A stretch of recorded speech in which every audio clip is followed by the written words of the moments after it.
할머니 추우시죠? 이거 드세요. 저는 제 하루의 유일한 식사를 그날 밤 낯선 할머니께 내밀었습니다. 차가운 벤치 위 떨고 계시던 할머니의 손, 따뜻한 보온 도시락에서 피어오르는 김, 그리고 주르르 흘러내리는 할머니의 눈물.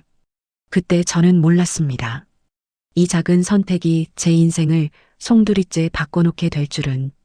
석 달 뒤 제가 전혀 예상하지 못한 장소에서 이 할머니를 다시 만나게 될 줄은. 사연 전 좋아요와 구독 어디에서 보고 계신지 댓글 남겨주시면 그곳을 향해 오늘도 행복이 가득하시길 바라겠습니다. 사연 시작합니다. 새벽 4시 서울 환승센터 유리창 너머로 눈발이 흩날리고 있었습니다. 가로등 불빛이 하얀 눈송이들을 비추며 반짝이는 모습이 마치 영화 속 한 장면 같았지만 소연에게는 그저 추운 밤의 연장일 뿐이었습니다. 오늘도 수고하셨습니다. 소연은 노란색 안내조끼를 벗으며 작게 한숨을 내쉬었습니다. 22살 대학생 박소연. 그녀는 매일 밤 11시부터 새벽 4시까지 이곳 환승센터에서 심야버스 안내 아르바이트를 합니다. 막차를 놓친 사람들에게 대체 노선을 안내하고 길 잃은 외국인 관광객들을 도와주고 가끔은 술 취한 사람들의 행패를 참아내는 일. 시간당 10,000원의 급여를 받는 이 일이 그녀에겐 생명줄이었습니다. 소연은 직원 탈의실에서 가방을 챙기며 보온 도시락통을 꺼냈습니다. 무게감이 느껴지는 스테인리스 통. 어머니가 새벽에 일어나 싸주신 도시락이었습니다. 뚜껑을 열자 따뜻한 김이 모락모락 피어올랐습니다. 하얀 쌀밥 위에 노릇하게 구운 조기 한 마리, 빨갛게 익은 배추김치 몇 점. 소연의 하루 중 유일한 제대로 된 식사였습니다. 이거 먹고 아침 수업 들어가야지. 그녀는 도시락통을 가방에 조심스럽게 넣었습니다. 6시 반 첫 지하철을 타면 8시 수업에 간신히 도착할 수 있었습니다. 그 사이 도시락을 먹을 시간은 지하철 안이나 강의실 앞 벤치뿐이었죠. 소연이 센터 출구로 향하던 중이었습니다. 대합실 한쪽 구석, 플라스틱 벤치에 누군가 웅크리고 앉아있는 모습이 눈에 들어왔습니다. 할머니였습니다. 낡은 회색 패딩 점퍼를 입고 얼룩진 천 가방을 무릎 위에 올려놓은 채 고개를 떨구고 계셨습니다. 소연의 발걸음이 잠시 멈췄습니다. 또 노숙자인가? 이 시간 환승센터에는 가끔 이런 분들이 있었습니다. 따뜻한 실내를 찾아 들어오는 노숙인들. 보안 요원들이 발견하면 내보내지만 새벽 시간에는 감시의 눈길이 느슨해집니다. 소연은 그냥 지나치려 했습니다. 자신도 힘든데 남까지 신경 쓸 여유가 없었으니까요. 하지만 발이 떨어지지 않았습니다. 할머니의 어깨가 미세하게 떨리고 있었습니다. 추위 때문인지 아니면 다른 이유 때문인지 그 떨림이 소연의 가슴을 묘하게 흔들었습니다. 할머니의 옆모습에서 문득 시골에 계신 외할머니가 떠올랐습니다. 3년 전 돌아가신 외할머니. 생전에 소연을 무척 아껴주셨던 분. 그냥 한 번만 확인해 보자. 소연은 천천히 할머니께 다가갔습니다. 거리가 좁혀질수록 할머니의 모습이 더 선명하게 보였습니다. 헝클어진 백발, 때가 탄 옷깃, 발에는 구멍난 운동화. 하지만 할머니의 손은 의외로 깨끗했고 얼굴에는 화장 흔적이 희미하게 남아 있었습니다. 할머니? 소연이 조심스럽게 불렀습니다. 할머니가 천천히 고개를 들었습니다. 그 순간 소연은 숨이 멎는 듯한 느낌을 받았습니다. 할머니의 눈동자. 그 안에는 공허함과 두려움이 뒤섞여 있었습니다. 마치 안개 속을 헤매는 사람처럼 어디가 어딘지 모르는 표정이었습니다. 할머니, 괜찮으세요? 집에 가셔야 하는 거 아니에요? 할머니는 소연을 물끄러미 바라보았습니다. 입술을 달싹이더니 작은 목소리로 말했습니다. 집이 어디더라? 그 한마디에 소연의 가슴이 철렁 내려앉았습니다. 소연은 할머니 옆에 조심스럽게 앉았습니다. 차가운 플라스틱 의자의 냉기가 허벅지를 통해 전해졌습니다. 할머니는 여전히 천가방을 꼭 껴안고 있었습니다. 마치 그것만이 자신을 지켜주는 유일한 물건인 것처럼요. 할머니, 이름이 어떻게 되세요? 할머니는 한참을 망설이다 고개를 저었습니다. 이름조차 기억나지 않는 것 같았습니다. 소연은 가슴이 먹먹해졌습니다. 누군가의 어머니였을, 누군가의 할머니였을 이분이 지금 이렇게 홀로 새벽 버스 터미널에 앉아 계신다는 게 너무 슬펐습니다. 배고프세요? 할머니의 눈이 미세하게 흔들렸습니다. 그것만으로도 대답은 충분했습니다. 소연은 가방에서 보온 도시락통을 꺼냈습니다. 아직 따뜻한 김이 새어나오고 있었습니다. 어머니가 정성스럽게 싸준 소연의 하루 유일한 끼니. 세상엔 추운 사람보다 외로운 사람이 더 많은 것 같아. 소연의 머릿속에 문득 그런 생각이 스쳤습니다. 추위는 옷을 껴입으면 되지만 외로움은 아무도 채워줄 수 없으니까요. 그리고 지금 이 할머니는 추위와 외로움, 그리고 두려움까지 모두 겪고 계셨습니다. 작은 온기가 세상을 바꿀 수 있을까? 소연은 스스로에게 물었습니다. 자신도 충분히 힘들고 배고픈데 이 도시락을 과연 내밀 수 있을까? 하지만 할머니의 떨리는 어깨를 공허한 눈빛을 보니 그냥 지나칠 수가 없었습니다. 할머니, 이거 드세요. 소연은 도시락통을 할머니 앞에 내밀었습니다. 그날 이후로 사흘이 지났습니다. 소연은 여전히 똑같은 일상을 살고 있었습니다. 오전에는 학교에서 경영학 수업을 듣고 오후에는 도서관에서 과제를 하거나 짬을 내서 쪽잠을 잤습니다. 저녁 6시면 집에 들러 어머니의 상태를 확인하고 밤 10시면 환승센터로 출근했습니다.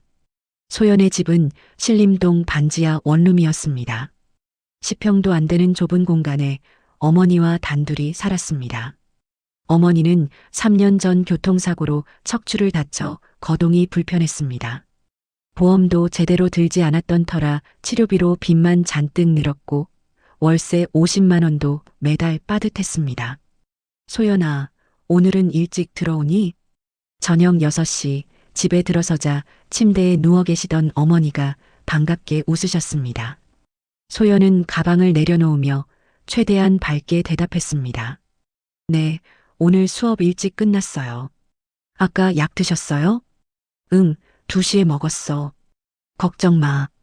어머니는 늘 미안하다는 표정을 지으셨습니다.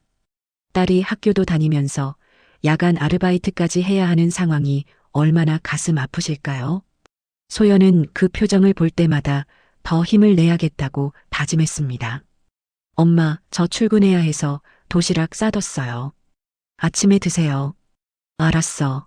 조심히 다녀와. 소연은 어머니의 이마에 가볍게 입맞춤을 하고 다시 집을 나섰습니다. 지하철역까지 15분, 환승센터까지 40분. 그 시간 동안 소연은 늘 생각했습니다. 언제쯤 이 생활에서 벗어날 수 있을까? 언제쯤 어머니께 편안한 삶을 드릴 수 있을까? 학자금 대출은 이미 1,000만 원이 넘었습니다. 졸업하면 취업해서 갚아야 했습니다. 하지만 요즘 취업이 얼마나 어려운데요. 소연의 학점은 3.5였습니다. 나쁘지 않지만 특별히 좋은 것도 아니었습니다. 토익 점수는 750점. 자격증은 워드와 엑셀 정도. 그래도 포기할 순 없어. 소연은 주먹을 꽉 쥐었습니다. 어머니를 위해서라도 자신을 위해서라도 꼭 이겨내야 했습니다. 매일 보온 도시락통에 담긴 따뜻한 밥 한 끼. 그것이 소연의 하루를 버티게 하는 힘이었습니다. 환승센터에 도착한 소연은 안내조끼를 입고 업무를 시작했습니다. 밤 11시부터 새벽 2시까지는 막차를 놓친 사람들로 붐볐습니다. 특히 금요일 밤이었던 이날은 술 취한 직장인들이 유난히 많았습니다. 아가씨, 삼성역 가는 버스 몇 번이에요? 이태원까지 택시 타면 얼마나 나와요? 화장실이 어디 있죠? 질문이 쏟아졌습니다. 소연은 익숙하게 하나하나 대답했습니다. 2시가 넘어서자 사람들이 조금씩 줄어들었습니다. 새벽 3시 환승센터는 다시 한산해졌습니다. 그때였습니다. 익숙한 모습이 눈에 들어왔습니다. 사흘 전 그 할머니였습니다. 똑같은 회색 패딩 점퍼, 똑같은 천가방, 똑같은 플라스틱 벤치. 할머니는 마치 사흘 전 그 자리에서 한 발짝도 움직이지 않은 것처럼 그곳에 앉아 계셨습니다. 소연의 가슴이 철렁했습니다. 아직도 여기 계셨어? 소연은 빠르게 할머니께 다가갔습니다. 할머니는 고개를 떨구고 있었지만 소연이 다가오자 천천히 고개를 들었습니다. 그리고 희미하게 미소를 지었습니다. 마치 소연을 알아본 듯한 표정이었습니다. 할머니, 저 기억하세요? 할머니는 고개를 끄덕였습니다. 그 순간 소연의 눈시울이 뜨거워졌습니다. 기억을 잃어버린 할머니가 자신만큼은 기억하고 계신다는 게 묘하게 마음을 흔들었습니다. 밥은 드셨어요? 할머니는 고개를 저었습니다. 소연은 더 이상 망설이지 않았습니다. 가방에서 오늘의 보온 도시락통을 꺼냈습니다. 오늘도 어머니가 새벽에 일어나 싸주신 도시락. 하얀 밥과 조기구이, 그리고 빨간 김치. 이거 드세요. 할머니는 도시락통을 받으며 망설였습니다. 이거 내 건데. 할머니의 목소리가 떨렸습니다. 아마 자신 때문에 이 젊은 학생이 굶게 될까봐 걱정되는 것 같았습니다. 하지만 소연은 단호하게 말했습니다. 괜찮아요. 저는 편의점에서 뭐 사 먹으면 되니까. 할머니가 더 필요하세요. 그건 거짓말이었습니다. 소연의 지갑에는 10,000원짜리 한 장과 동전 몇 개뿐이었습니다. 편의점 삼각김밥도 살 수 없는 금액. 하지만 괜찮았습니다. 어차피 아침 수업 끝나고 집에 가면 어머니가 싸둔 도시락이 있을 테니까요. 할머니는 천천히 도시락 뚜껑을 열었습니다. 따뜻한 김이 피어오르자 할머니의 눈에서 눈물이 주르르 흘러내렸습니다. 그 눈물을 보는 순간 소연도 울컥했습니다. 할머니는 떨리는 손으로 숟가락을 들어 밥을 한 입 떴습니다. 천천히 씹으면서 계속 눈물을 흘렸습니다. 그 모습을 보며 소연은 생각했습니다. 이 작은 밥 한 끼가 누군가에겐 이렇게 큰 위로가 될 수 있구나. 소연의 마음속에서 뭔가 따뜻한 것이 차오르기 시작했습니다. 처음 느껴보는 감정이었습니다. 자신이 누군가에게 필요한 사람이 되었다는 느낌. 자신의 작은 행동이 누군가의 세상을 조금이나마 밝힐 수 있다는 깨달음. 다음 날 저녁 소연이 환승센터에 출근하자 동료들이 수군거리고 있었습니다. 야, 너 그거 봤어? 그 할머니 또 왔대. 에이, 진짜 골치 아프네. 보안 아저씨들도 어쩔 줄 몰라 하시더라. 우리가 뭘 어떻게 해? 복지센터에 연락해야 하는 거 아냐? 소연의 귀가 번쩍 뜨였습니다. 할머니 이야기였습니다. 소연은 급하게 물었습니다. 무슨 일이에요? 동료 직원 하나가 한숨을 쉬며 대답했습니다. 아, 그 노인분 있잖아. 사흘째 여기 계시는 것 같던데. 낮에도 오시고 밤에도 오시고. 센터장님이 어떻게 하라고 지시를 내리셔야 할 텐데. 소연은 가슴이 철렁 내려앉았습니다. 복지센터에 연락한다는 건 아마 보호소로 보낸다는 뜻일 겁니다. 그것도 방법이긴 하지만 소연은 왠지 모를 책임감을 느꼈습니다. 내가 그분을 그냥 내버려둬도 될까? 소연은 고민에 빠졌습니다. 사실 자신도 충분히 바쁘고 힘들었습니다. 학교 과제도 밀려있고 다음 주 중간고사 준비도 해야 했습니다. 어머니 병원비도 걱정이고 이번 달 월세도 아직 못 냈습니다. 그런데 왜 자꾸 그 할머니 생각이 나는 걸까요? 소연은 업무를 시작했지만 마음이 계속 할머니께 가 있었습니다. 밤 12시쯤 소연은 대합실을 돌아보다 할머니를 발견했습니다. 역시 똑같은 자리, 똑같은 자세. 할머니는 천가방을 안고 졸고 계셨습니다. 소연은 천천히 다가갔습니다. 가까이서 보니 할머니의 얼굴에 주름이 깊게 파여 있었고 손등에는 반점들이 있었습니다. 하지만 옷차림은 의외로 단정했습니다. 낡긴 했지만 깨끗하게 빨래한 흔적이 있었고 머리카락도 정갈하게 빗어져 있었습니다. 이분은 분명 누군가의 가족이 계실 텐데 소연의 마음이 복잡해졌습니다. 이 할머니를 도와야 할까 말아야 할까? 돕는다면 어떻게 도와야 할까? 복지센터에 맡기는 게 맞을까? 아니면 직접 가족을 찾아드려야 할까? 고민이 깊어질수록 소연의 머릿속이 복잡해졌습니다. 하지만 한 가지는 확실했습니다. 이대로 할머니를 방치할 순 없다는 것. 누군가는 이 할머니를 도와야 한다는 것. 그리고 그 누군가가 자신이어야 한다는 것. 첫 전환. 이틀 후 토요일 아침 소연은 결심을 굳혔습니다. 할머니를 도와드리자. 가족을 찾아드리자. 소연은 할머니가 계신 벤치로 다가갔습니다. 할머니는 여전히 그 자리에 앉아 멍하니 허공을 바라보고 계셨습니다. 소연은 할머니 옆에 앉으며 부드럽게 말을 걸었습니다. 할머니, 저예요.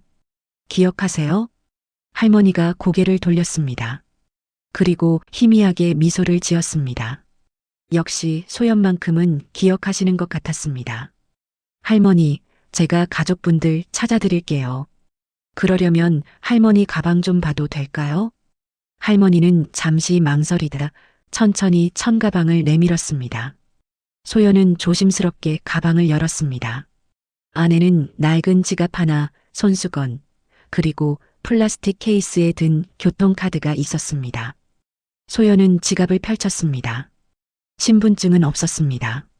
하지만 오래된 사진 한 장이 지갑 속에 꽂혀 있었습니다. 색이 바랜 흑백 사진.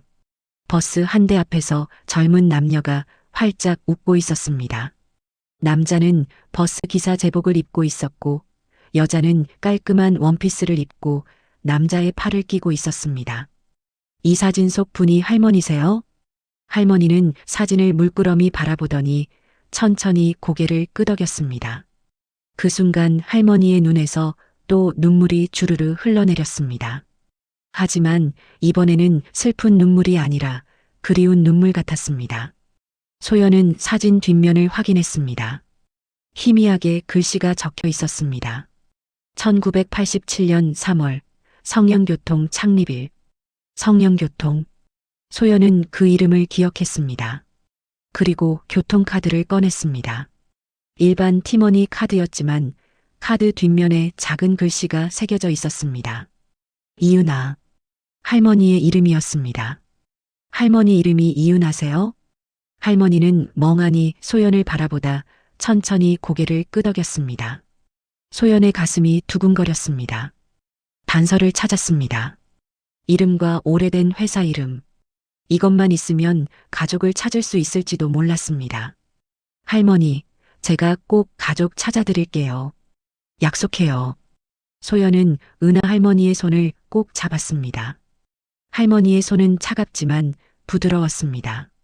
할머니는 소연의 손을 꼭 잡으며 눈물을 흘렸습니다. 그날부터 소연의 두 번째 일과가 시작되었습니다. 낮에는 학교를 다니고 밤에는 환승센터에서 일하고 그 사이사이 시간을 쪼개서 은하 할머니의 가족을 찾기 시작했습니다. 월요일 오후 소연은 학교 중앙도서관 3층에 있는 데이터 분석 동아리 방을 찾아갔습니다. 여기는 소연의 학과 선배들이 운영하는 동아리로 빅데이터와 프로그래밍에 관심 있는 학생들이 모여 있었습니다. 선배, 부탁이 있어요. 소연은 동아리 회장인 김준호 선배를 찾았습니다. 26살인 준호 선배는 대학원생으로 데이터 분석 쪽으로는 학교에서 손꼽히는 실력자였습니다. 소연아, 무슨 일이야? 교통카드 사용 기록 좀 분석할 수 있을까요? 소연은 은하 할머니의 이야기를 간단히 설명했습니다. 준호 선배는 고개를 끄덕이며 말했습니다. 교통카드 회사에 정식으로 요청하면 본인이나 가족만 조회할 수 있어. 하지만 카드 번호만 있으면 최근 사용 내역 정도는 확인해 볼 수 있을 거야. 개인정보는 안 나오지만 어느 정류장에서 탔는지, 언제 내렸는지 정도는 알 수 있어. 정말요? 한 번만 도와주세요. 소연은 메모해온 교통카드 번호를 건넸습니다. 준호 선배는 노트북을 켜고 뭔가를 입력하기 시작했습니다. 15분쯤 지났을까 선배가 화면을 돌려 보여주었습니다. 여기 봐. 지난 일주일 동안의 사용 기록이야. 화면에는 날짜와 시간, 그리고 정류장 이름이 빼곡히 적혀 있었습니다. 소연은 눈을 크게 떴습니다. 놀라운 사실이 눈에 들어왔습니다. 매일 거의 같은 시간에 같은 곳에서 하차하고 있었습니다. 양화로 42번지. 여기가 어디예요? 준호 선배가 지도 앱을 켰습니다. 양화로 42번지를 검색하자 지도에 위치가 표시되었습니다. 마포구 합정동 근처였습니다. 하지만 상세 주소를 클릭하자 이상한 메시지가 떴습니다. 현재 이 장소는 존재하지 않습니다. 이상한데? 재개발된 곳인가? 준호 선배가 위성지도로 전환했습니다. 그곳은 현재 공터였습니다. 건물도 없고 그저 시멘트로 포장된 빈 땅이었습니다. 로드뷰로 과거 모습 보자. 선배가 로드뷰의 시간 기능을 이용해 과거로 돌아갔습니다. 2020년, 2018년, 2015년. 화면에 나타난 것은 낡은 2층짜리 건물이었습니다. 건물 간판에는 성영교통 본사라고 쓰여 있었습니다. 소연은 숨이 멎는 듯 했습니다. 이거예요. 사진에 있던 회사. 그럼 이 할머니는 예전에 여기서 일하셨거나 아니면 이 회사와 관련이 있는 분이신가 봐. 소연은 스마트폰으로 성영교통을 검색했습니다. 하지만 나오는 정보가 거의 없었습니다. 다만 한 가지 오래된 신문 기사가 하나 검색되었습니다. 1987년 창립된 성영교통, 서울시 버스 운송업계의 숨은 일꾼으로. 기사는 거기까지였습니다. 그 이후의 정보는 찾을 수 없었습니다. 아마 폐업했거나 합병된 것 같았습니다. 선배, 이 회사에 대해 더 알아낼 방법 없을까요? 구청에 가보면 어떨까? 사업자 등록이나 폐업 기록이 남아있을 거야. 소연은 고개를 끄덕였습니다. 실마리를 하나 찾았습니다. 이제 그 실마리를 따라가기만 하면 됩니다. 화요일 오후 소연은 마포구청을 찾았습니다. 민원실에서 복지과로 안내를 받아 담당 공무원을 만났습니다. 실종 노인 관련 문의는 여기가 맞습니다. 어떻게 오셨어요? 소연은 은하 할머니의 상황을 설명했습니다. 교통카드에서 발견한 이름, 사진 속 회사 이름, 그리고 할머니가 매일 찾아가던 장소까지. 담당 공무원 박미정 주무관은 고개를 끄덕이며 컴퓨터를 조회했습니다. 이은아, 잠시만요. 키보드 두드리는 소리가 들렸습니다. 몇 분 후 박 주무관이 화면을 보며 말했습니다. 여기 있네요. 이은아 씨, 1945년생이시고요. 주소가, 이상한데요. 뭐가 이상한데요? 주소가 성현재단 소유 건물로 되어 있어요. 그런데 이 재단이 10년 전에 해산됐네요. 소연의 눈이 커졌습니다. 재단이요? 성현재단이요? 네, 성현그룹 산하 재단이었던 것 같은데. 잠깐만요.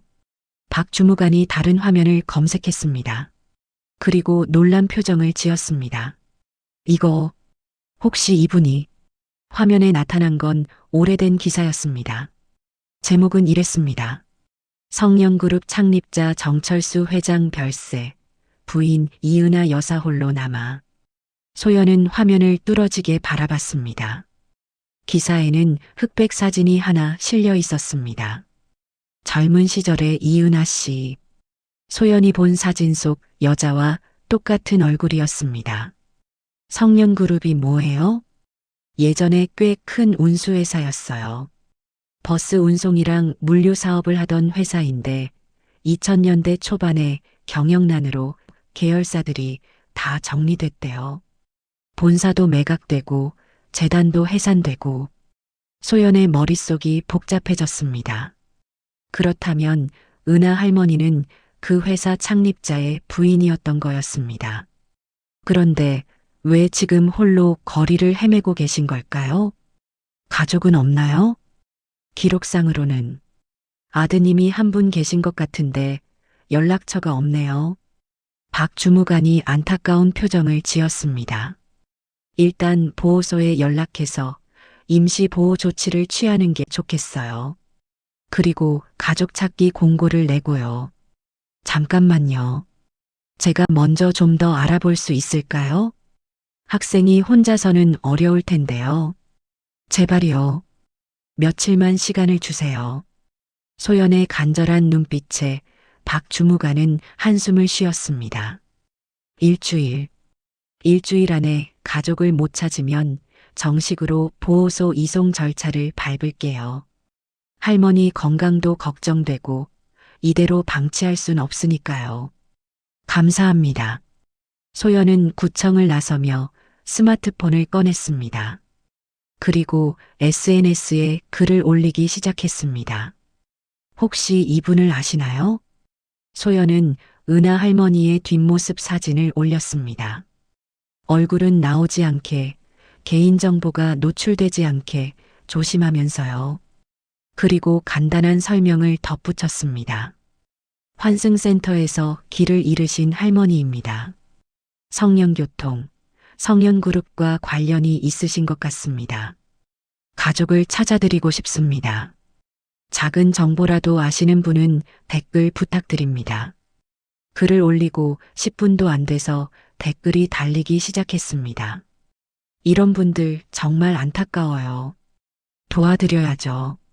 성년그룹이라면 예전에 우리 아버지가 거기서 일하셨는데 혹시 이분 성년그룹 창립자 부인 아니세요? 텔레비전에서 본 것 같은데. 소연의 심장이 빠르게 뛰기 시작했습니다. 반응이 예상보다 훨씬 컸습니다. 공유 횟수가 100, 200, 300. 순식간에 1000을 넘어섰습니다. 그날 밤 소연의 스마트폰은 멈추지 않고 울렸습니다. 수요일 아침 소연은 잠을 설쳤습니다. SNS 알림이 밤새 수백 개나 왔습니다. 공유는 10,000번을 넘었고 댓글은 1000개가 넘었습니다. 대부분은 응원과 격려였지만 일부는 악의적인 댓글도 있었습니다. 관심 받으려고 노인 이용하는 거 아냐? 어차피 보호소 가실 분인데 왜 난리야? 개인정보 함부로 올리면 안 되는 거 아님? 소연의 가슴이 답답했습니다. 좋은 의도로 시작한 일인데 이렇게 비난을 받을 줄은 몰랐습니다. 하지만 그것보다 더 큰 문제가 생겼습니다. 오후 2시 박미정 주무관에게서 전화가 왔습니다. 소연 씨, 큰일 났어요. 상부에서 지시가 내려왔어요. 할머니를 당장 보호소로 이송하래요. 네. 왜요? 일주일 시간을 주신다고 하셨잖아요. SNS에 글이 너무 많이 퍼져서 민원이 들어왔대요. 구청에서 노인 방치하고 있다는 항해 전화가 수십 통 왔다고. 저도 어쩔 수 없어요. 소연은 눈앞이 캄캄해졌습니다. 그럼 언제 이송하시는데요? 내일 아침 9시. 할머니가 있는 환승센터로 복지팀이 갈 거예요. 전화를 끊고 나서 소연은 주저앉았습니다. 도서관 3층 구석 자리. 아무도 없는 곳에서 소연은 눈물을 참았습니다. 하지만 눈물이 저절로 흘러내렸습니다. 내가 잘못한 걸까? SNS에 글을 올린 게 화근이었을까요? 그냥 조용히 알아볼 걸 그랬나요? 하지만 혼자 힘으로는 도저히 방법이 없었는데 소연은 가방에서 보온 도시락통을 꺼냈습니다. 오늘도 어머니가 싸주신 도시락. 아직 따뜻한 김이 나고 있었습니다. 소연은 도시락을 열지 않았습니다. 그냥 꼭 껴안았습니다. 은하 할머니께 드려야지. 소연은 결심했습니다. 마지막 밤이 될지도 모르는 오늘 할머니와 함께 시간을 보내기로요. 그날 밤 11시 소연은 환승센터에 출근했습니다. 은하 할머니는 여전히 똑같은 자리에 앉아 계셨습니다. 소연은 할머니 옆에 앉아 도시락을 내밀었습니다. 할머니, 이거 드세요. 은하 할머니는 도시락을 받으며 소연을 바라봤습니다. 그 눈빛에는 고마움과 미안함이 섞여 있었습니다. 할머니는 떨리는 목소리로 말했습니다. 고마워. 정말 고마워. 소연은 할머니의 손을 잡았습니다. 두 사람은 말없이 앉아 있었습니다. 유리창 너머로 비가 내리기 시작했습니다. 찬 빗물이 유리를 타고 흘러내렸습니다. 새벽 4시 근무가 끝났습니다. 소연은 센터를 나서지 않았습니다. 할머니 옆 벤치에 그대로 앉아 있었습니다. 식지 않은 도시락통을 가슴에 안고 눈을 감았습니다. 내일 아침이 오지 않았으면 좋겠다. 소연은 그렇게 생각하며 잠이 들었습니다. 목요일 아침 8시 반. 소연은 할머니 옆 벤치에서 잠이 깼습니다. 목이 뻐근하고 몸이 찌뿌둥했습니다. 은하 할머니는 여전히 옆에 앉아 계셨습니다. 할머니도 막 잠에서 깬 것 같았습니다. 할머니. 소연이 말을 걸려는 순간 환승센터 입구가 열렸습니다. 복지팀 직원 2명이 들어왔습니다.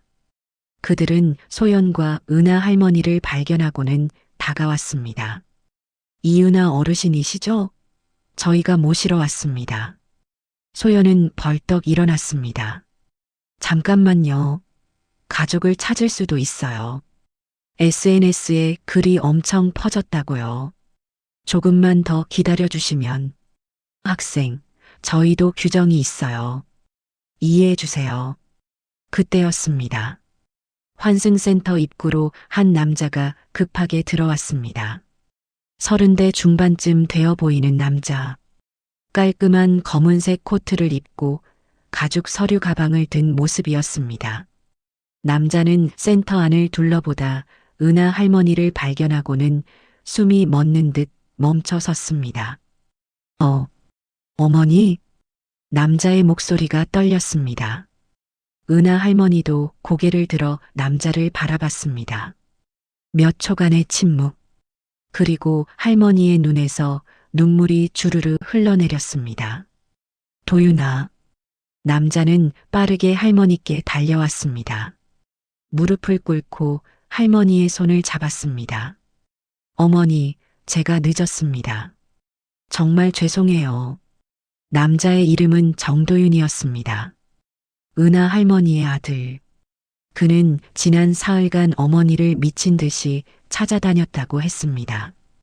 경찰에 실종 신고를 하고 병원과 보호소를 모두 돌아다녔다고요.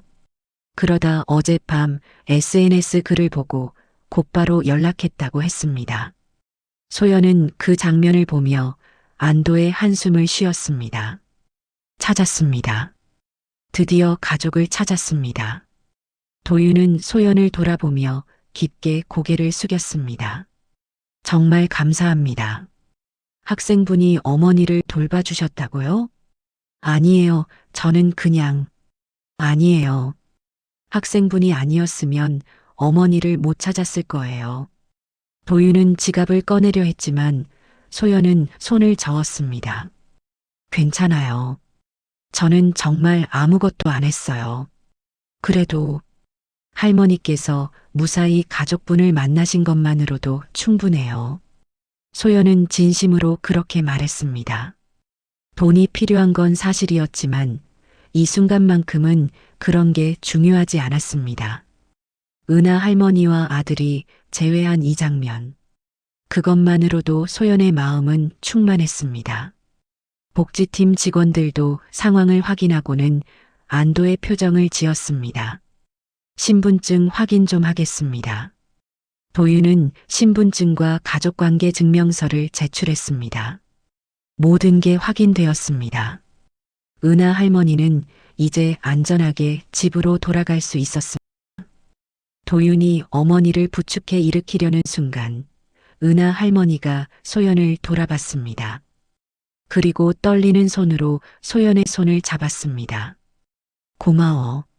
내 덕분에. 할머니의 목소리는 여전히 떨렸지만 눈빛만큼은 또렷했습니다. 소연은 할머니의 손을 꼭 잡으며 미소를 지었습니다. 할머니, 건강하세요. 따뜻한 밥 많이 드시고요. 은하 할머니도 희미하게 미소를 지었습니다. 도윤은 어머니를 부축해 센터 밖으로 나갔습니다. 입구에는 검은색 고급 세단이 대기하고 있었습니다. 운전기사가 차문을 열어주었습니다. 소연은 그 모습을 보며 고개를 갸웃했습니다. 아드님이 꽤 잘 사시나 보네. 하지만 깊이 생각하지 않았습니다. 중요한 건 할머니가 무사히 집으로 돌아가신다는 것. 그것만으로 충분했습니다. 차가 떠나는 걸 보며 소연은 손을 흔들었습니다. 은하 할머니도 차창 너머로 손을 흔들었습니다. 차는 천천히 멀어져 갔고 이윽고 시야에서 사라졌습니다. 소연은 환승센터 벤치에 다시 앉았습니다. 갑자기 모든 힘이 빠지는 것 같았습니다.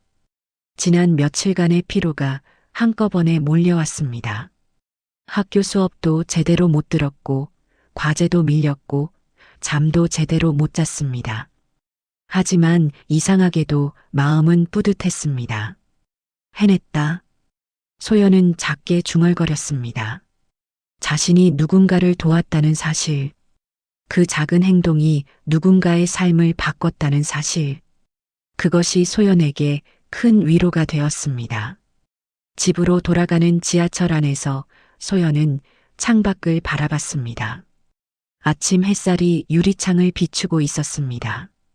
며칠 만에 보는 맑은 날씨였습니다. 집에 도착하자 어머니가 반갑게 맞아주셨습니다. 소연아, 왜 이렇게 늦었어? 걱정했잖아. 엄마, 제가요.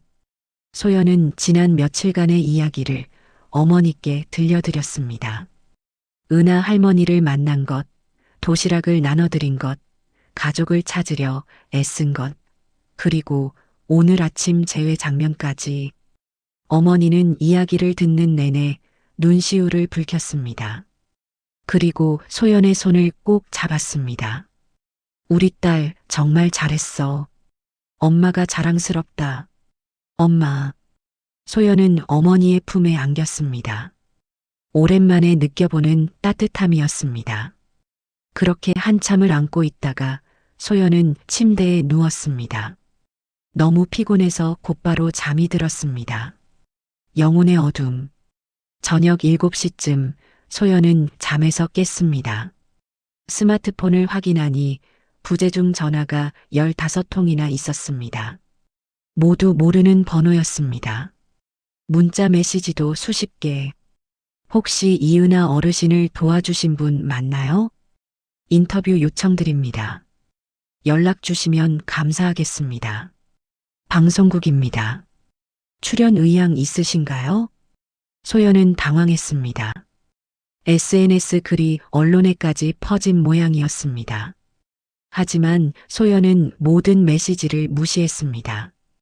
관심받고 싶어서 한 일이 아니었으니까요. 소연은 방 한구석에 놓인 보온 도시락통을 바라봤습니다. 어머니가 깨끗이 씻어서 말려놓으셨습니다. 스테인리스 표면이 반짝였습니다. 이제 다시 원래대로 돌아가는구나. 소연의 일상은 다시 평범해질 것입니다. 학교 다니고 아르바이트하고 과제하고 잠자고 그 반복. 하지만 왠지 허전했습니다. 소연은 도시락통을 손으로 만졌습니다. 아직도 어딘가 따뜻한 기운이 남아있는 것 같았습니다.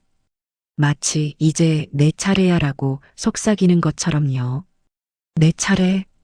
소연은 고개를 갸웃했습니다. 무슨 의미일까요? 그때 문득 깨달았습니다. 이 경험을 그냥 개인적인 추억으로만 남겨두면 안 된다는 것. 이걸 다른 사람들과 나눠야 한다는 것. 더 많은 은하 할머니 같은 분들을 돕는 방법을 찾아야 한다는 것. 어떻게 하면 될까? 소연은 노트북을 켜고 생각을 정리하기 시작했습니다. 교통카드 기록을 이용해 실종 노인을 찾는 방법. SNS를 활용한 가족 찾기 캠페인. 자원봉사자들을 연결하는 플랫폼. 아이디어들이 머릿속에서 퍼즐처럼 맞춰지기 시작했습니다. 소연은 밤새 컴퓨터 앞에 앉아 기획안을 작성했습니다. 제목은 이렇게 정했습니다. 따뜻한 귀가 프로젝트 마이너스 실종 노인 교통카드 위치 추적 시스템 결전. 그로부터 3주가 지났습니다. 소연의 일상은 다시 평범해졌습니다. 학교 다니고 아르바이트하고 과제하고 하지만 마음 한구석에는 은하 할머니에 대한 기억이 여전히 남아 있었습니다. 어느 금요일 오후 소연은 학교 게시판에서 공고 하나를 발견했습니다. 성년그룹 대학생 인턴 모집. 소연은 그 이름을 보고 깜짝 놀랐습니다. 성년그룹? 그 회사가 아직도 존재했나요? 소연은 급하게 스마트폰으로 검색했습니다. 성년그룹은 생각보다 훨씬 큰 회사였습니다. 과거 운수업에서 시작했지만 지금은 물류, 부동산, 서비스업까지 사업 영역을 확장한 중견 기업이었습니다. 그룹 총수는 정도윤 대표이사. 정도윤? 은하 할머니의 아들. 소연의 심장이 두근거렸습니다.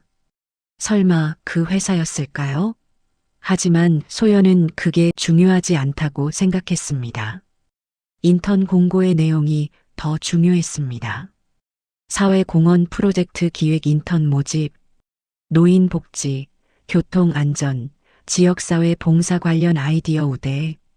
이건 마치 소연을 위한 공고 같았습니다. 소연은 지난 3주 동안 작성한 기획안을 다듬어 지원서와 함께 제출했습니다. 일주일 후 합격 통보를 받았습니다. 면접은 다음 주 월요일 오후 2시. 월요일이 되었습니다. 소연은 정장을 빌려 입고 성년그룹 본사가 있는 강남으로 향했습니다. 30층짜리 고층 빌딩. 로비는 대리석으로 장식되어 있었고 직원들은 모두 깔끔한 정장을 입고 있었습니다. 소연은 긴장한 채 엘리베이터를 탔습니다. 27층 임원 회의실. 엘리베이터 문이 열리자 깔끔하게 정리된 복도가 나타났습니다. 박소연 씨 맞으시죠? 이쪽으로 오세요. 인사팀 직원의 안내를 받아 회의실로 들어갔습니다.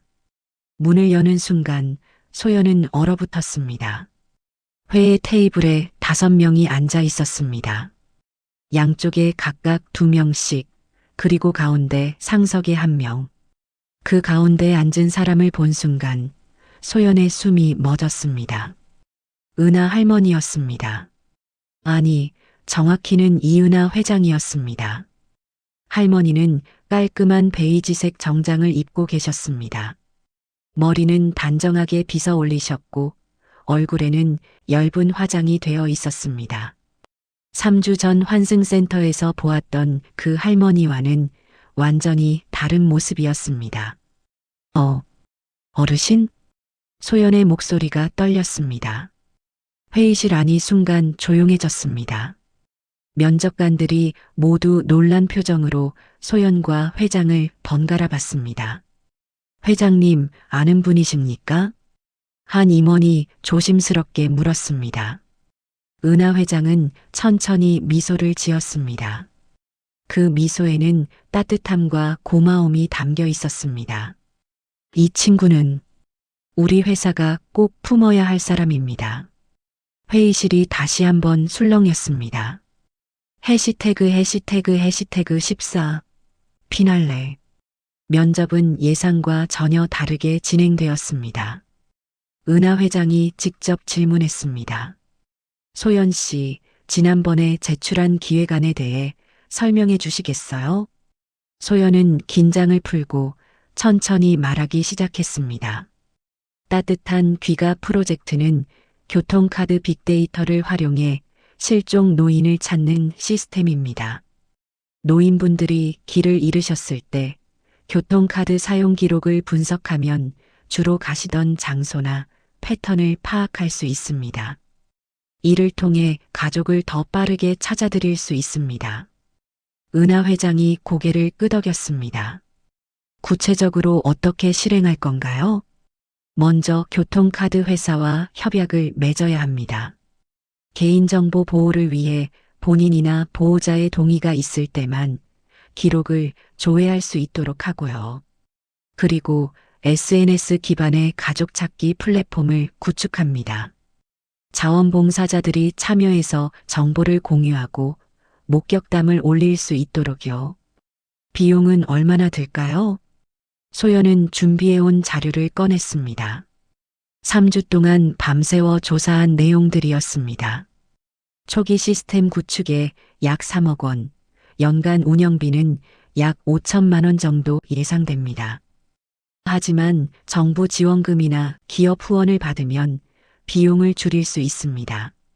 임원들이 수군거렸습니다. 금액이 만만치 않았습니다. 하지만 은하 회장은 만족스러운 표정을 지었습니다. 좋습니다. 이 프로젝트 우리 회사에서 진행하도록 하죠. 네. 소연은 귀를 의심했습니다.